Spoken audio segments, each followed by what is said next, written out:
When I went to my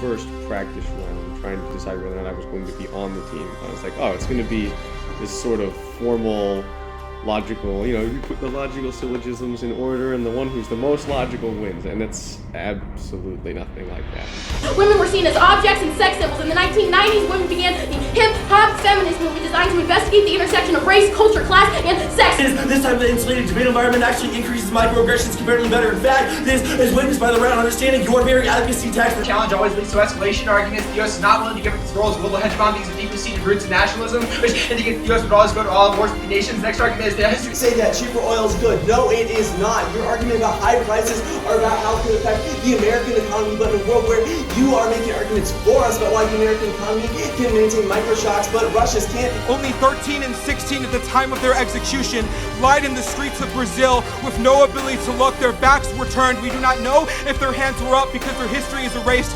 That is an example of where the westernized mindset is always going to colonize the mind of the native, which tells them that their religious and tribal practices are irrelevant because we know science now.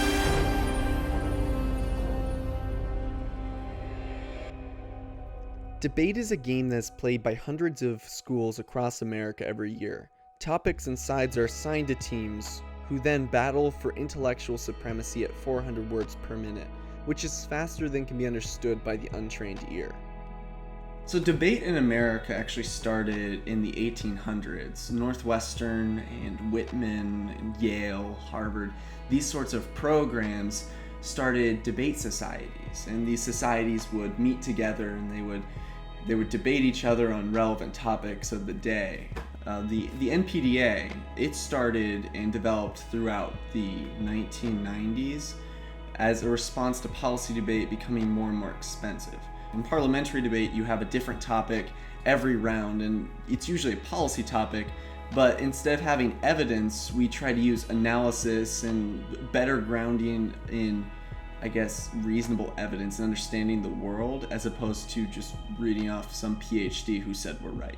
Cedarville's debate team over the past few years has seen unparalleled success. After Mark Bentley came on as coach, we rocketed into the top 10, and his last year as coach here, my sophomore year, we were second in the nation.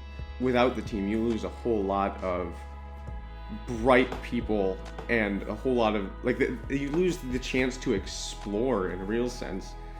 Because while it's great to know what truth is, especially when we're talking about theology and things like that, to hold these things as pillars that we can't talk about, that we can't challenge, we can't look at and examine, I think that sets a very bad precedent for the way that we understand the world we're in.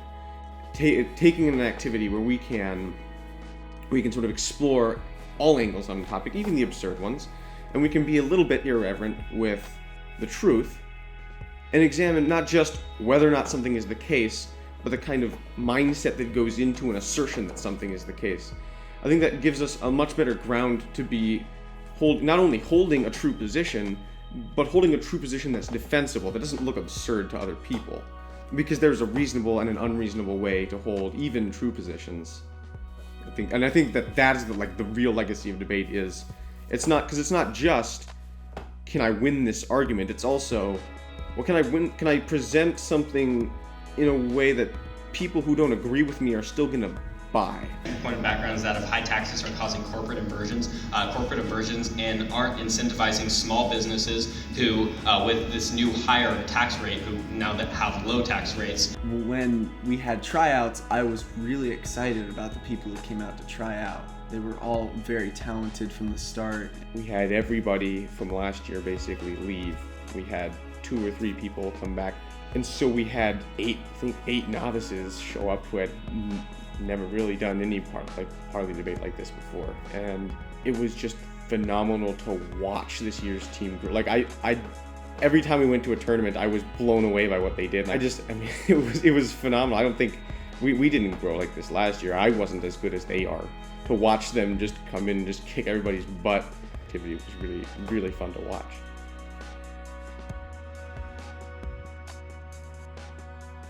As the leader of the debate team this year, I have engaged in a lot of activities to advocate for the team. Obviously, the first and most important one is coaching the team. Between myself and my partner Ryan Brown, we've carried out dozens of practice rounds to help the novices learn and grow, and that's been really successful. If consequentialism is morally bad and we're winning our deontological framework, then it's only about what we as individuals endorse. Second was planning the actual tournaments we went to. This involved talking and planning with Rachel and cooperating with Derek. Part of that was finding someone to travel with us. We had Isaac Mayu travel with us the first tournament, and then Heather Heritage traveling with us the following 2 tournaments. The third activity had to do with engaging the community as a whole. We talked with coaches, we connected with coaches. We're very close to Wheaton's debate team, so we've been collaborating with people like Rebecca Seatman, David Romanelli, these coaches from the community to really build up our support. The team's actually done super duper well this semester, and it's been easy to kind of, like I said earlier, it's been easy to brag on ourselves just because we had successes to show, and the rest of the league likes Cedarville. We've had tournament directors from other schools just send letters to the administration here talking about how much they like us and what a good influence they think we are on debate as a whole.